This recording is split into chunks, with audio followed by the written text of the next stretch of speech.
오늘 이 시간 기대해 봅니다. 주님 주실 은혜를 기대해 봅니다. 주님의 응답을 기대해 봅니다. 주님 앞에 엎드려지며 찬양으로 나아갑시다.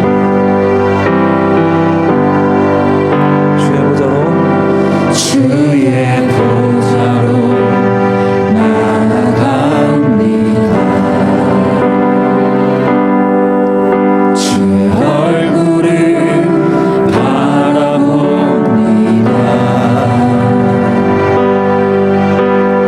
두 손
부어주시기를 소원합니다. 주님 만나주시기를 찬양합니다.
주일낮 예배를 성부와 성자와 성령의 이름으로 시작하겠습니다.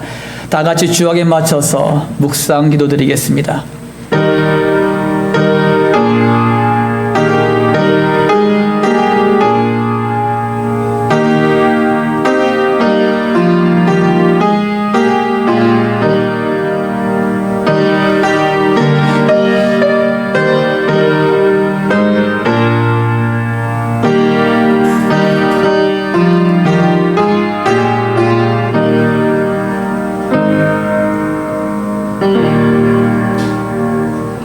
할렐루야. 좋으신 아버지 하나님, 주님의 사랑과 은혜를 감사드립니다.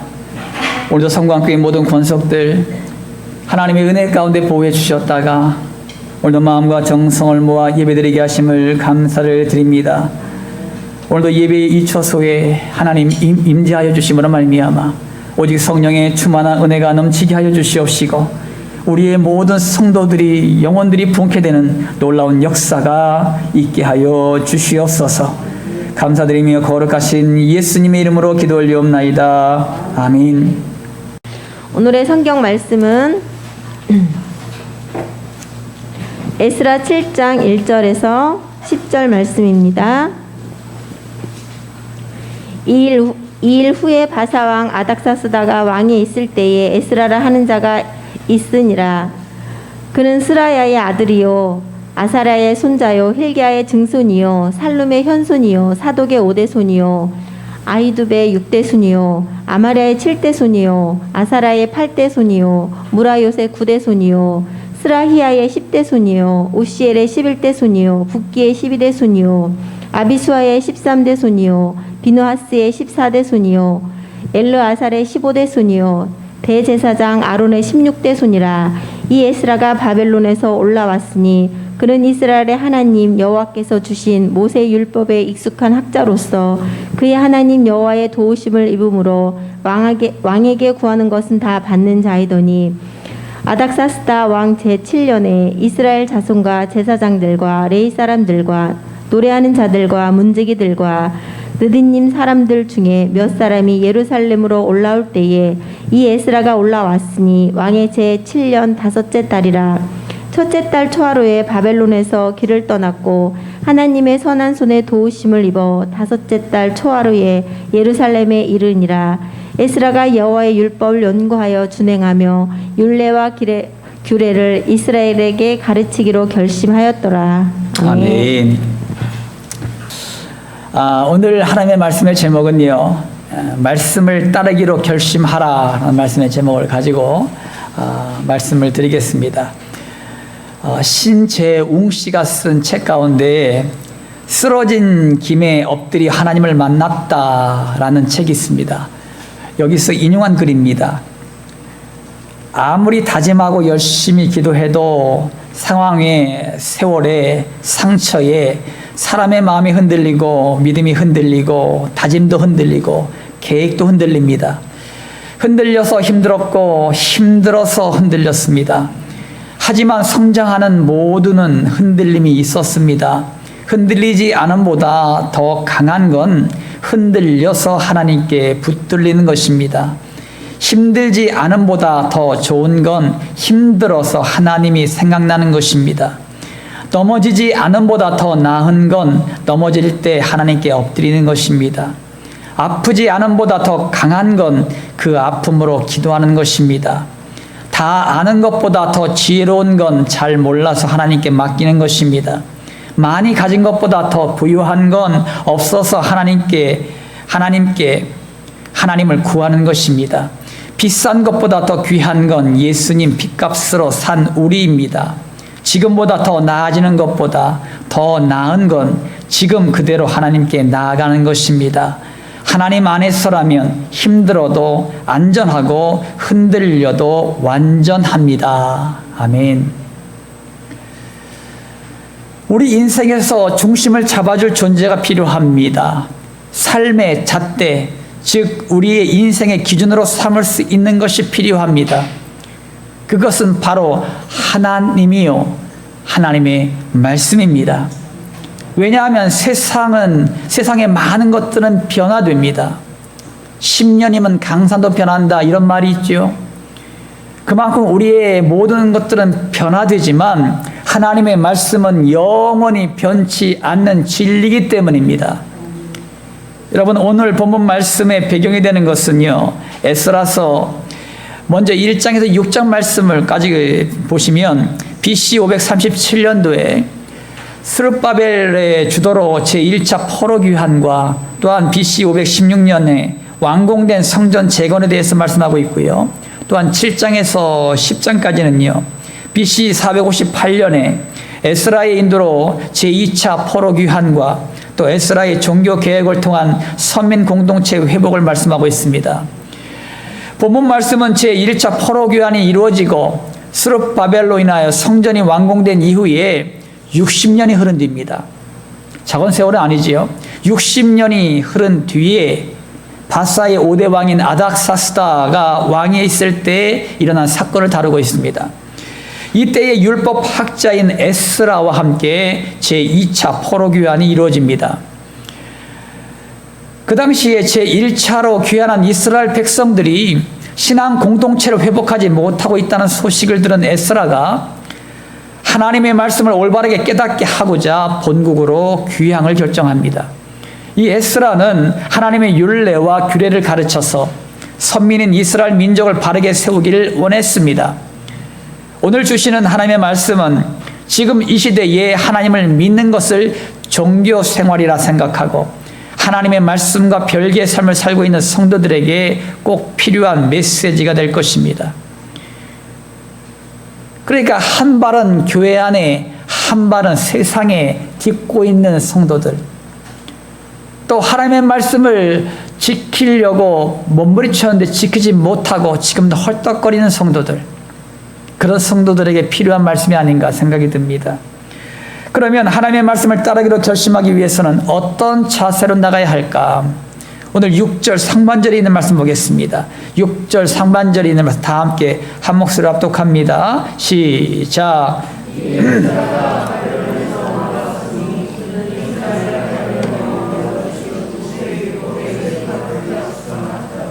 아멘. 여러분, 이때 바사의 왕은 아닥사스다 왕이었습니다. 이 아닥사스다 왕은 페르시아의 5대 왕으로서 BC 465년에서 425년 동안 5년까지 그 나라를 통치했던 왕이었습니다.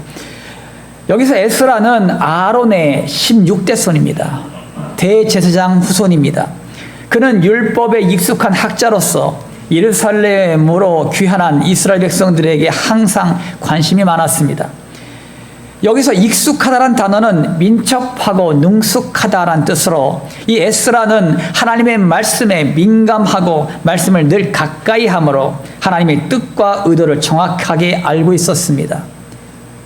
여러분, 신명기 28장 1절 말씀 가운데 보면은요, 내가 내 하나님 여호와의 말씀을 삼가 듣고 내가 오늘 내게 명령하는 그의 모든 명령을 지켜 행하면 내 하나님 여호와께서 너를 세계 모든 민족 위에 뛰어나게 하실 것이라. 아멘. 에스라는 비록 이스라엘 백성들이 하나님께 범죄함으로 말미암아 70년 동안 다른 나라에 포로로 끌려온 삶을 살았지만 하나님의 말씀을 통하여 백성들의 삶이 변화된다면 모든 민족 위에 뛰어난 민족이 될 것이라고 확신했습니다. 그러므로 우리는 이 시대와 환경을 읽을 수 있는 하나님의 말씀에 민감해야 됩니다. 따라합니다. 하나님의 말씀에 민감하자.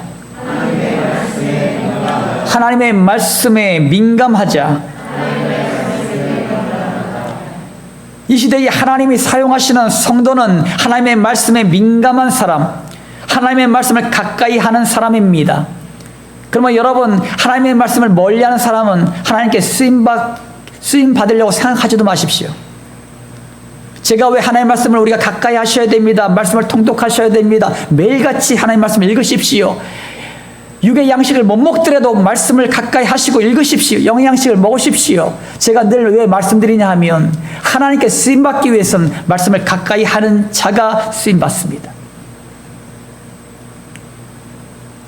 여러분, 하나님께서 아무리 큰 소리로 말씀하신다고 하여도 말씀에 민감하지 않으면 그것이 하나님의 말씀인지 사람들의 말인지 사탄의 말인지 자신의 생각인지 분간하지 못합니다. 그러므로 하나님의 말씀에 대한 민감성을 달라고 여러분 기도하셔야 되는 거예요.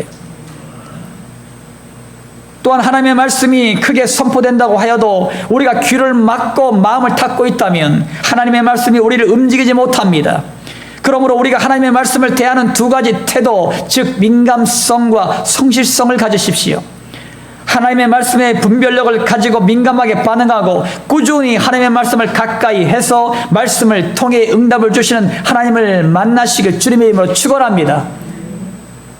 하나님은 이 시대에 하나님의 말씀에 행동하는 사람들을 통해 하나님의 역사를 이루어간다는 사실을 믿으시기 바랍니다. 여러분 모두가 하나님의 뜻을 이 땅 가운데 이루어가는 주님의 백성들을 되시기를 주님의 이름으로 축원합니다. 성경에서 하나님의 말씀에 민감하게 행동하며 살았던 인물을 살펴보려고 합니다. 그는 모세의 대를 이어서 이스라엘 백성들을 인도한 영적 지도자요, 하나님의 종입니다. 우리가 잘 아는 여호수아입니다. 물론 출애굽한 이스라엘 백성들을 인도한 탁월한 영적 지도자는 모세입니다. 모세 같은 사람이 없지요. 모세는요, 하나님과 직접 대면하여 대화했던 사람이에요. 아담과 하와 이후에 그런 사람은 없었습니다. 또 광야에서 40년 동안 이스라엘 백성들을 갖다가 이끌어갔고, 그런 지도자가 어디 있겠습니까? 그런데요, 이 이스라엘 백성들의 영적 지도자인 이 모세가 죽었습니다. 그리고 대를 이어서 여호수아가 이스라엘 백성들을 인도하여 가나안 땅에 들어가는 사명을 맡았습니다. 여러분, 이 가나안 땅을 들어간다는 것도 쉽지 않지요. 모세가 인도했던 그 광야길도 힘들고 어려운 길이었지만은 여러분, 가나안 땅도 마찬가지였어요. 이 가나안 땅에는요, 철병거를 앞세우고 있는, 또한 강력한 성벽을 자랑하는 7 족속들이 살고 있었습니다. 그러니까 여호수아는 백성들과 함께 7 족속을 다 멸하고 민족의 12지파에게 그 땅을 기업으로 분배하는 사명을 맡았습니다. 이것은 모세를 능가하는 영적 지도력을 가지지 않고는 불가능한 일이었어요. 여호수아는 이 사명 앞에서 두려움 가운데 떨고 있었습니다. 왜냐하면 여호수아가 봐왔잖아요. 이스라엘 백성들이 얼마나 목이 곧고 교만한 민족인지, 얼마나 하나님을 대적하고 모세를 대적한 민족인지 그는 봐왔잖아요. 근데 그 민족을 데리고 여호수아가 여러분 가나안 땅에 들어가서 그들과 전쟁을 치르고 7 족속을 다 멸하고 가나안 땅을 여러분 정복해야 되는데 그 쉬운 일이겠습니까? 쉽지 않은 일이죠. 그러므로 여러분 이 여호수아는요 두려움 가운데 떨고 있었습니다. 그는 하나님 앞에서 여러분 하나님 앞에 집중할 수밖에 없었고 회막을 떠나지 않고 밤새워 기도할 수밖에 없었습니다. 이것이 여호수아의 모습이었어요. 이때 주신 말씀이요 여호수아의 1장 5절에서 9절에 있는 말씀, 긴 말씀이 있어요. 그때 하나님이 이렇게 말씀하십니다. 모세와 함께 있었던 것 같이 너와 함께 있을 것이다. 조상에게 맹세하여 그들에게 주려는 한 땅을 이 백성에게 차지하게 하리라. 너는 율법을 다 지켜 행하고 우러나 저러나 치우치지 말라. 어디로 가든지 형통하리니 이 율법책을 내 입에서 떠나지 말게 하며 주야로 그것을 묵상하여 그 안에 기록된 대로 다 지켜 행하라. 그리하면 내 길이 평탄하게 될 것이며 내가 형통하리라. 강하고 담대하여라. 두려워하지 말며 놀라지 말라. 내가 어디로 가든지 내 하나님 여호와가 너와 함께하느니라. 아멘. 여러분 이 말씀을 주셨어요. 여호수아에게. 여러분 강하고 담대하라는 말을 얼마나 많이 주셨는지 몰라요. 여호수아에게. 얼마나 떨고 있는지. 하나님 볼 때는요 강하고 담대하지 않으면 가나안 땅을 정복하기는커녕 그 앞에서 넘어질 것 같거든. 그러니까 내가 너와 함께 하니까 강하고 담대하라. 내가 너와 함께 하니까 강하고 담대하라. 이 말씀을 계속적으로 되뇌어 줬습니다.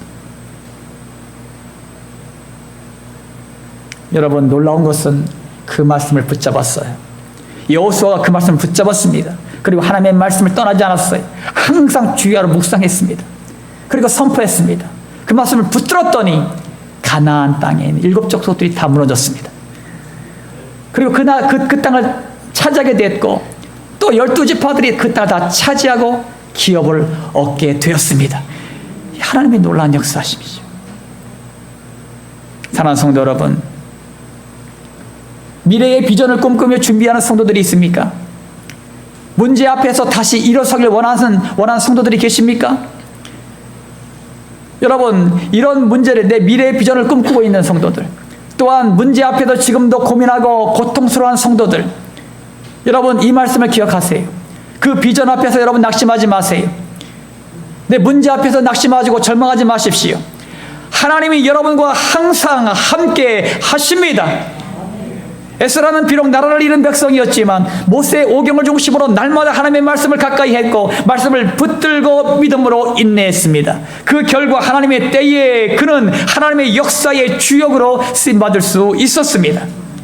여호수아도 힘들고 어려운 사명이 맡겨졌지만 하나님의 약속의 말씀을 붙들고 끝까지 인내하니 하나님의 역사를 이룰 수가 있었습니다. 이 약속의 말씀이 우리에게도 동일하게 적용됩니다. 그러므로 여러분 모두 강하고 담대하십시오. 하나님의 말씀을 항상 가까이 하시고 그 말씀을 지켜 행하십시오.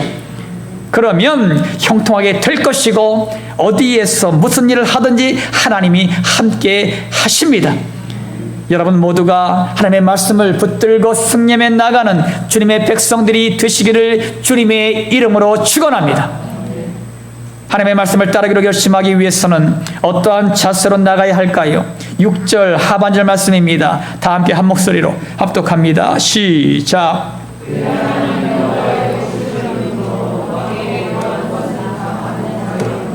아멘. 여러분 에스라가 하나님의 말씀에 집중하고 그 말씀에 순종한 이유가 있습니다. 그것은 하나님의 도우심을 믿었기 때문입니다. 세상 사람들은요 물질을 의지합니다. 물질을 의지하며 살아요. 또한 명예와 권력을 의지하며 삽니다. 또한 부모나 자식들을 서로 의지하며 삽니다. 어떤 사람은 자기 자신과 자신의 건강을 의지하며 삽니다. 하지만 이 모든 것들은 육신의 정욕과 안목의 정욕과 이생의 자랑이에요.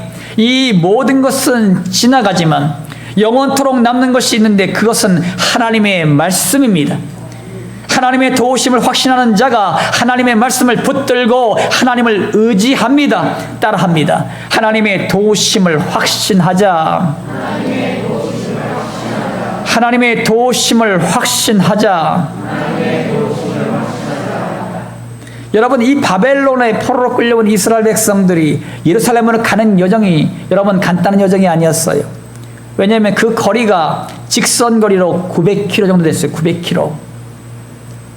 900km. 그러나 여러분, 이 사막을 거치지 않고 우회하면은 약 1500km 정도 됩니다. 그러니까 1500km를 걸어가야 되는 거예요. 이 여정은 험난하고 위험한 여정이었습니다. 하지만 여러분 6절에서 여호와의 도우심을 입음으로 에스라가 왕에게 구하는 것은 다 받았고, 또한 9절 말씀에서 보면은 하나님의 선한 도우심을 입어 5째 달 초하루에 예루살렘에 도착했다라고 말씀합니다. 1500km가 넘는 그 험난한 길을 하나님의 절대적인 보호하심과 인도하심이 있었기에 가능했습니다. 여러분, 민족의 영적 지도자인 에스라는 하나님의 절대적인 도움을 믿고 있었기에 하나님의 말씀에 순종할 수가 있었습니다. 이와 같이 우리도 하나님의 도우심을 믿을 때 하나님의 말씀에 순종하게 됨을 여러분 믿으시기 바랍니다. 그러면 우리가 하나님의 도우심을 확신하는 근거가 무엇일까? 그러니까 하나님의 우리를 도우십니다. 저는 확신합니다. 그럼 그 근거가 뭐냐? 그렇게 물으신다면 로마서 8장 15절 16절에서 말씀하고 있습니다. 우리가 다 함께 한 목소리로 합독해 볼까요? 시작. 너희는 다시 무서워하는 종의 영을 받지 아니하고 양자의 영을 받았으므로 우리가 아빠 아버지라고 부르짖느니라. 성령이 친히 우리의 영과 더불어 우리가 하나님의 자녀인 것을 증언하시나니. 아멘. 아멘. 하나님을 뭐라 부른다고 했어요? 아빠 아버지. 아빠 아버지. 여러분, 하나님의 영으로 인도하심을 받는 사람은 누구냐? 하나님의 자녀들입니다. 그러므로 우리는 하나님을 아빠 아버지라 부르는 존재가 되었습니다. 언제부터가 하나님께서 하나님을 아주 두렵고 아주 떨리는 존재로 바라봤는데 오늘 말씀 보니까 하나님이 우리의 아빠래. 얼마나 편안한 관계입니까, 여러분? 아빠예요. 여러분, 부모님들은 우리 자녀들이 원하는 걸 다 해주길 원하십니까? 아니면은 자녀들이 요구하는 것을 갖다가 다 안 해주길 원하십니까? 다 해주길 원해요. 못 해줘서 너무 마음이 아프지. 해줄 수 있으면은 모두 다 자녀들이 원하는 걸 다 해주길 원해요. 다 해주길. 그것이 부모의 심정이잖아요. 부모의 마음이에요. 여러분, 하지만 우리가 믿는 하나님은 어떤 존재입니까? 전지전능하신 하나님이에요. 모든 것이 가능하신 분입니다. 그분이 우리의 아빠래. 그러니 여러분들이 간구하고 기도하는 제목들마다 하나님께서는 들으시고 모든 것을 다 해결해 주실 수 있는 분이 누구냐? 하나님 아빠래요. 하나님 아빠. 이게 얼마나 축복이에요, 우리가. 축복이에요.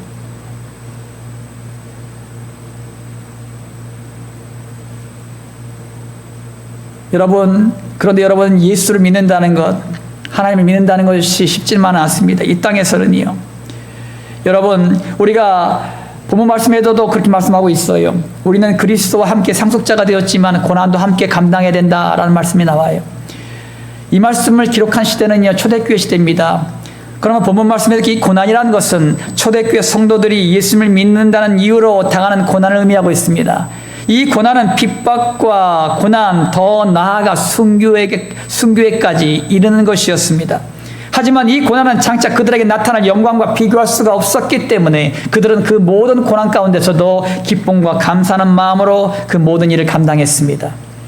우리도 마찬가지. 우리도 하나님 아버지, 하나님 아빠를 우리가 섬기고 있지만은 현 시대를 살아가는 우리에게도 이 예수 믿는 것 때문에 고난과 아픔이 있습니다. 우리가 추석 명절을 앞에 두고 있습니다만 추석 명절하면서 우리가 가장 갈등 요소가 뭡니까? 예수를 믿는 하나님 백성들의 죄사 문제. 이것에 많은 아픔과 고통을 많이 당합니다. 이런 고난 가운데서도 우리가 염려하지 마세요. 아버지 되신 하나님께서 도우십니다. 전지전능하신 하나님께서 우리의 필요를 아시기에 주님의 뜻 안에서 풍성하게 채워주십니다. 어떤 상황 가운데서 염려하지 마세요. 우리 하나님 아빠한테 얘기하면 돼요. 얘기하면 돼요. 그런데 이런 경우가 있습니다, 여러분. 우리가 연약해져서요, 기도할 수도 없습니다. 너무 힘들면 기도도 안 나오죠. 너무 지치면 기도도 안 나옵니다. 너무 힘들고 지쳐있는 상태, 기도 한마디도 하지 못하는, 그냥 신음만 할 수밖에 없는 상태, 그런 상태에 처했다 하더라도 우리가 연약해서 기도할 수 없을지라도 우리 안에 성령님께서 탄식하심으로 우리를 위하여 간구하심으로 도우시는 줄 믿으시기 바랍니다. 이것이 하나님 아빠예요.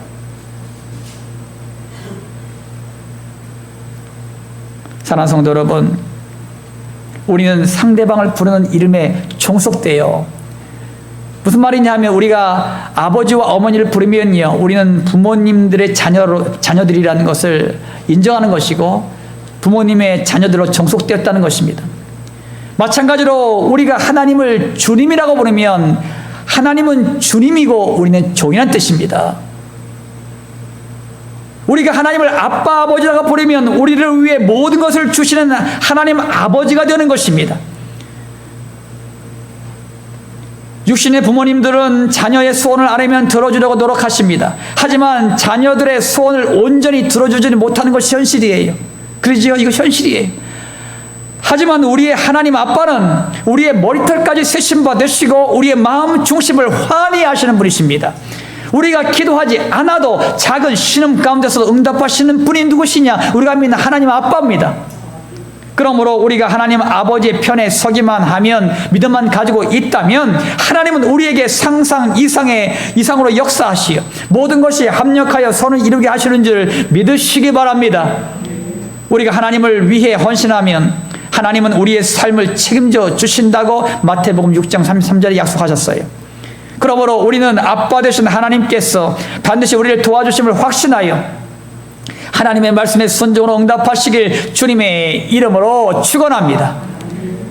하나님 말씀을 따르기로 결심하기 위해서는 어떠한 자세로 나가야 할까? 10절 말씀입니다. 본문 말씀 10절 말씀 다 함께 합독합니다. 시작.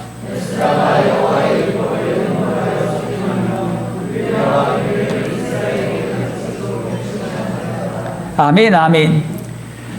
제1차 포로교환이 이루어지고 성전은 건축되었지만 에스라와 함께 제2차 포로교환이 이루어졌을 때는 이스라엘 백성들이 이방 족속과 통혼함으로 죄를 짓고 있었습니다.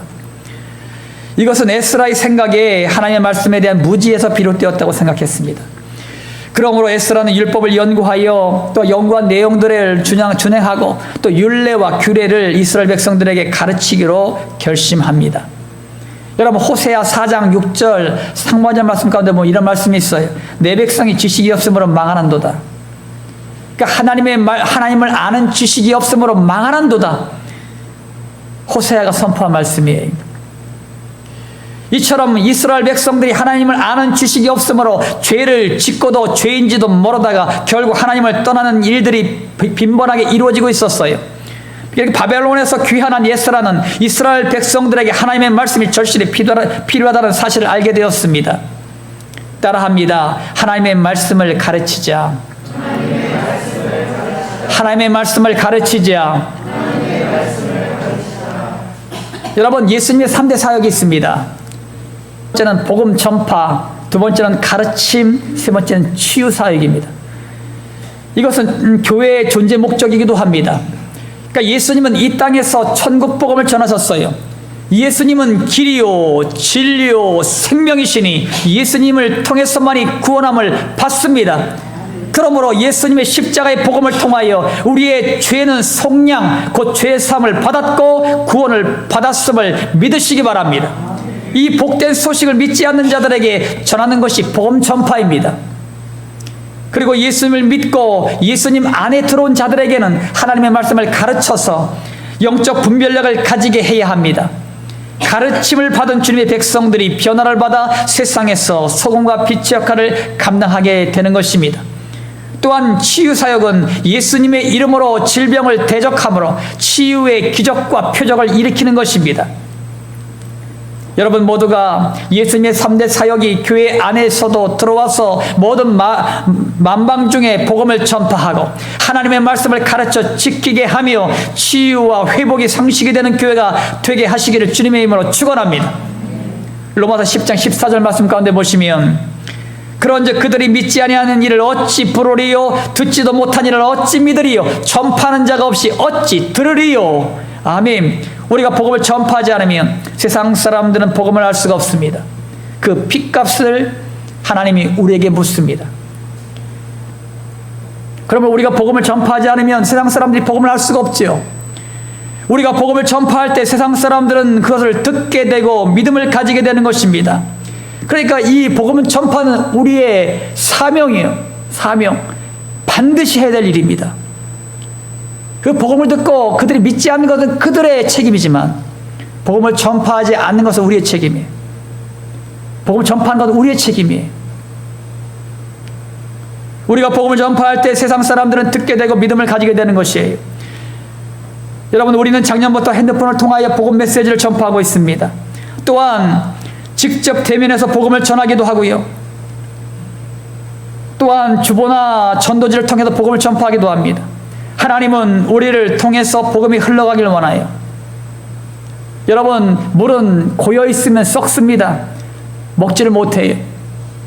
교회가 복음 증거를 멈춰버리면 그 교회는 타락하게 되어 있습니다. 복음 전파가 중지된 교회들은요 갈라지게 되어 있습니다.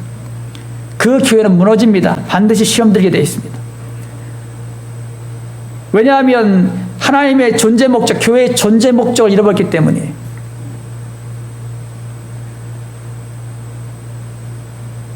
우리가 이 복음을 흘려갈 때 나도 마찬가지입니다. 여러분이 믿음을 가지고 복음을 가지고 여러분들이 예수를 믿고 하나님 자녀가 되었습니다. 그런데 내가 가지고 있는 이 복음이 흘러가면 다른 사람들을 살려내지만 내가 흘러가지 않고 이것을 내가 머물게 하면 내 영적으로 병들어가기 시작합니다.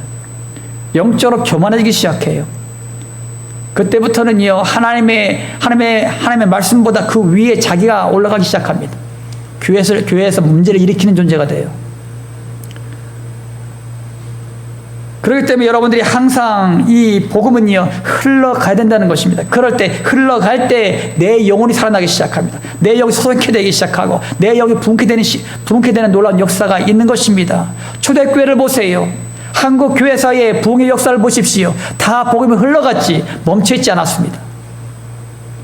믿음의 사람들 보세요. 믿음으로 부흥케 되는 사람들 보세요. 다 복음을 흘려보냈지 멈춰있지 않았습니다.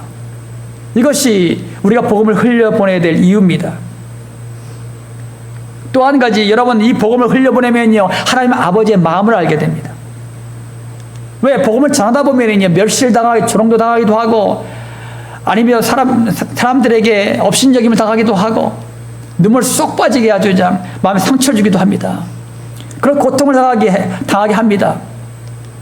여러분 그런 고통을 당할 때에 하나님 아버지의 마음, 예수님의 마음을 알게 되는 거예요.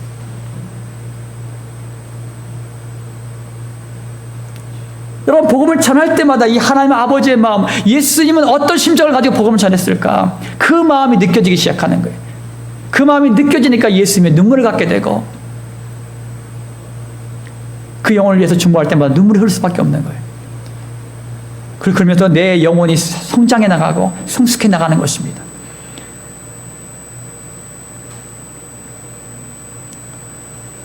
여러분 그리고 이제 전도된 수많은 사람들, 교회 안에 들어온 사람들, 주의 자녀들은요 가르침을 받아야 돼요. 말씀을 통하여 가르침을 받아야 됩니다. 우리 교회도 이것이 사실 체계적으로 아직 정립되지 않았지만 새신자로 들어온 새신자 가르치는 새신자반, 또 제자 훈련, 사역 훈련, 재직 훈련, 구역 예배를 통한 훈련, 침례 예배, 침례 교육 이런 것을 통해서 가르침을 받아야 되는 것입니다. 하나님의 말씀을 더 깊이 연구하여 세상에서 분별력 있는 성도가 되기 위해서는 이런 가르침을 받아야 되는 것입니다. 죄악된 세상에서 믿음으로 이겨나가는 담력도 여러분 가지세요. 또한 에스라가 하나님의 말씀으로 이스라엘 백성들의 죄를 들추어 내니 그들은 죄를 자백하며 잘못된 부분을 고치고 주님께 돌아왔습니다.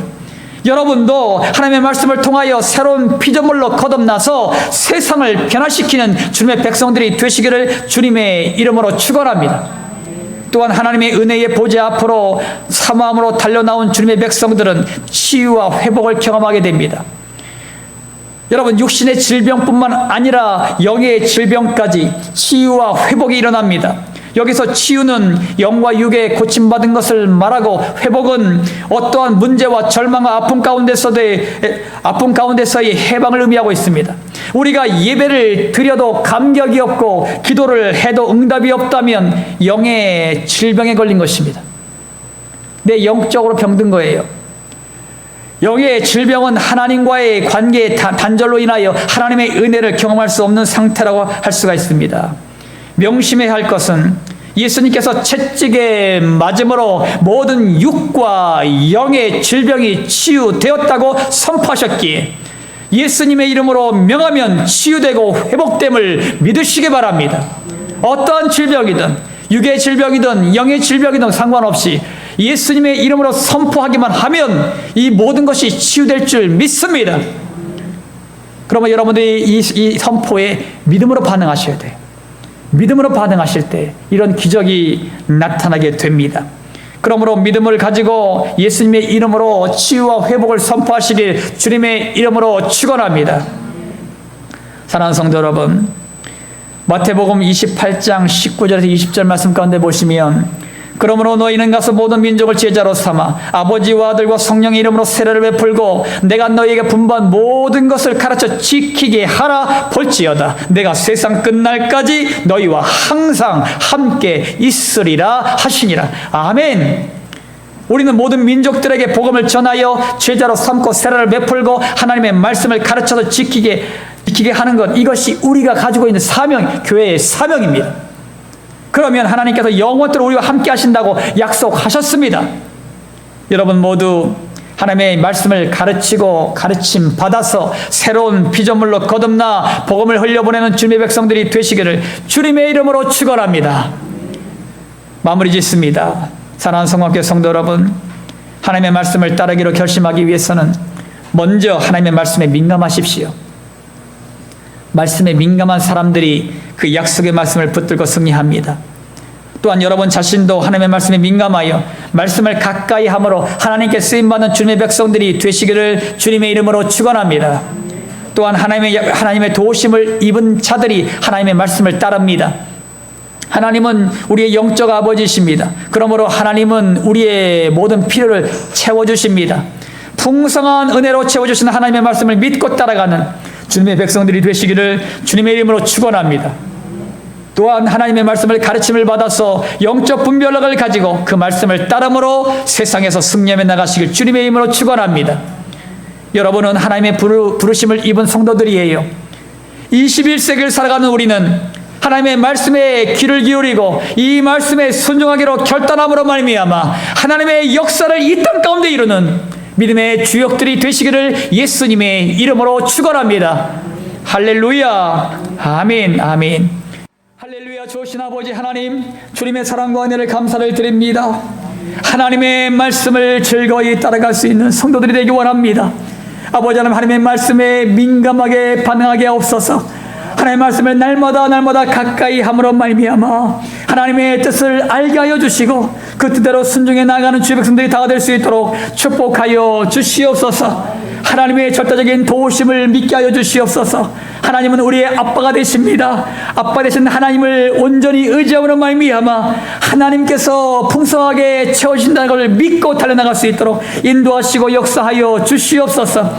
또 아버지 하나님의 말씀으로 가르침 받아서 그 가르침대로 순복함으로 말미암아 하나님의 놀라운 역사를 이루어가는 데 부족함이 없도록 도우시고 인도하여 주시옵소서. 아버지 하나님, 오늘도 아버지 하나님 임직자들 위해서 중보했습니다. 또한 아버지 교육 사역자를 위해서 중보했습니다. 하나님께서 원하시는 사람, 하나님께서 세워질 자를 세워지게 하여 주시옵시고 마땅히 하나님의 마음에 합한 자들로 세워지게 하여 주시옵소서. 그러므로 말미암아 성광교회가 더욱 든든하게 세워지는 놀라운 역사가 있게 하여 주시옵소서. 우리가 아버지 하나님이여 89명의 태신자들을 놓고 날마다 중보하는 가운데 있습니다. 아버지 하나님이여, 아버지 하나님이여, 그들에게 우리가 복음을 전달해주며 복음을 전할 때마다 그들의 깜빡한 마음 녹아지게 하여 주시옵시고 모든 사단의 세력들은 예수님의 이름으로 떠나게 하여 주시고 그게 귀한 영혼들이 복음을 듣고 변화를 받아 예수를 믿고 구원받는 놀라운 역사가 있게 하여 주시옵소서. 전도 초청자를 통해서 그들이 아버지 하나님의 복음을 듣고 그들이 내가 어찌할꼬 고백하며 그들이 예수 그리스도를 믿고 구원받아 하나님의 자녀가 되는 놀라운 역사가 있게 하여 주시옵소서.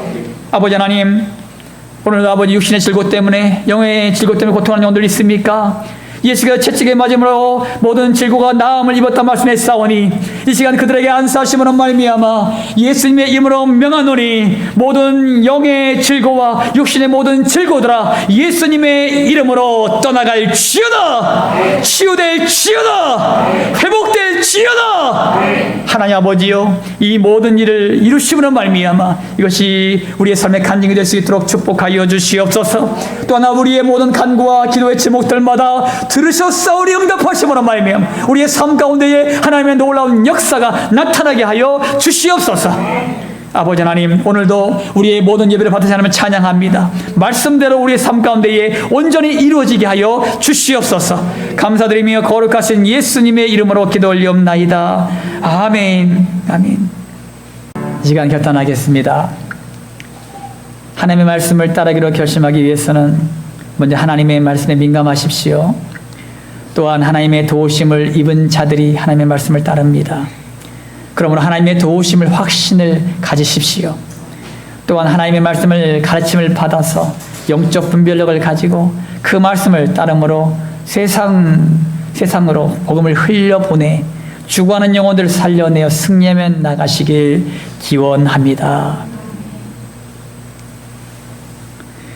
지금은 우리를 모든 죄악 가운데서 구원하시는 예수 그리스도의 십자가 보혈의 은혜와 이 땅에 육신을 입고 오셔서 우리에게 사랑을 베푸신 하나님의 지극히 높으신 한량없는 사랑하심과 지금도 우리 안에서 우리와 함께 하시는 성령의 감동감의 역사 충만한 은총이 하나님의 말씀을 따르기로 결심하는 모든 성도들 머리 위에, 질병과 질곡 가운데 고통받는 성도들 머리 위에, 군대에서 사명을 감당하는 귀한 형제들 머리 위에, 모든 민족과 열방 그리고 대한민국 이 땅의 대통령과 유정자들 머리 위에 이제부터 영원토록 함께 하시길 예수 그리스도 이름으로 간절히 축원하옵나이다. 아멘.